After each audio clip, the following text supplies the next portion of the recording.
Hello everyone, welcome to channel learn with ease.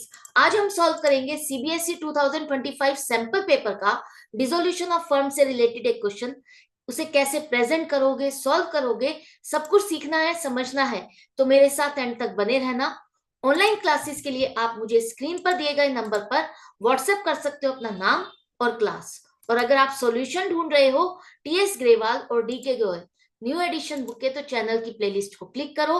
आपको सभी solution uploaded मिलेंगे। Community section पर क्लिक करोगे तो एमसीक्यूज मिलेंगे क्विज की फॉर्मेट में, और एमसीक्यूज के सॉल्यूशन से शॉर्ट्स में। तो बहुत कुछ है चैनल पर, विजिट द चैनल। अच्छा लगे तो शेयर और सब्सक्राइब जरूर करना। क्वेश्चन में दिया है कि रस्टिंग एक पार्टनर है जो डिसोल्यूशन ऑफ फर्म का काम देख रहा है। डिसोल्यूशन के टाइम पर क्या करते हैं हम? एसेट्स को बेचते हैं, लाइबिलिटीज की पेमेंट करते हैं। तो यहाँ पर उसको उसकी सर्विसेज के लिए कुछ पेमेंट की जाएगी, कुछ रेम्युनरेशन मिलेगा, जो कि है 2% ऑफ टोटल एसेट्स रियलाइज्ड। जितनी भी एसेट बेची जाएगी, उनको बेच करके जो भी पैसा मिलेगा उसका 2% एज ए कमीशन उसको देना है।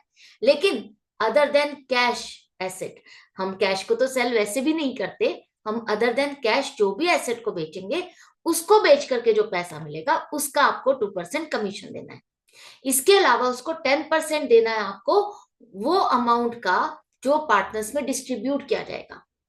अब फर्म बता रही है कि हमारी टोटल एसेट कैश को मिला करके 8,000 का कैश मिला करके हमारे पास 1,16,000 है। एसेट को बेच करके इतना पैसा हमारे पास कलेक्ट हुआ है। लाइबिलिटीज की हमें पेमेंट करनी है 31,340। अब आपको यहाँ पर रस्टिंग का रेमुनरेशन कैलकुलेट करना है और जर्नल एंट्री बतानी है। तो सबसे पहले समझो, जो आपको टोटल एसेट रियलाइज हुई अदर देन कैश, वो अमाउंट क्या होगी?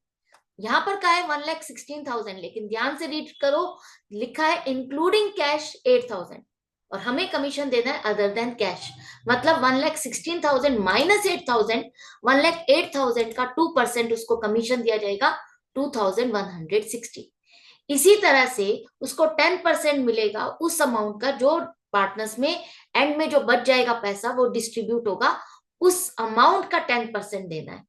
तो हमारे पास टोटल कैश 1,16,000 है, जिसमें से लाइबिलिटीज की पेमेंट की, और बाकी जो बचा वो 84,660।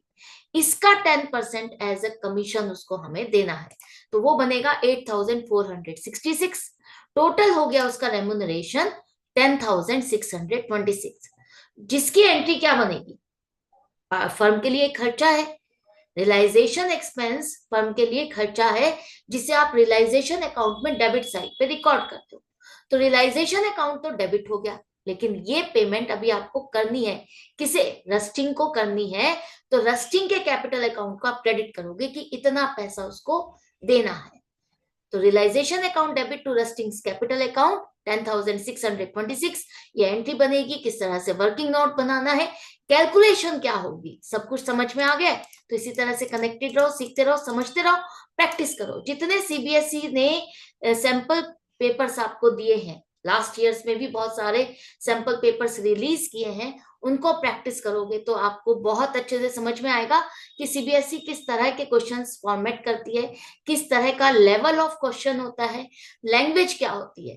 तो सब कुछ समझने के लिए प्रैक्टिस तो करनी पड़ेगी। तो मिलते हैं नेक्स्ट वीडियो में। Goodbye and take care.